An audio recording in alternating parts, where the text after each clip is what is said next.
শপথ আমি শপথ করতেছি যে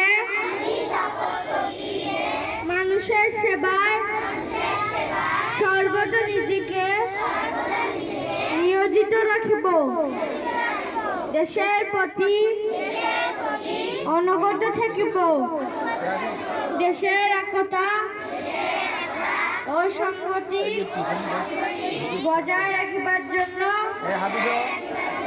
সর্বদা সচেষ্ট থাকিব। এ মহান সৃষ্টিকর্তা আমাকে শক্তি দিন, আমি যেন বাংলাদেশের সেবা করিতে পারি এবং বাংলাদেশকে একটি শক্তিশালী ও আদর্শ রাষ্ট্র হিসেবে গড়িয়ে তুলতে পারি।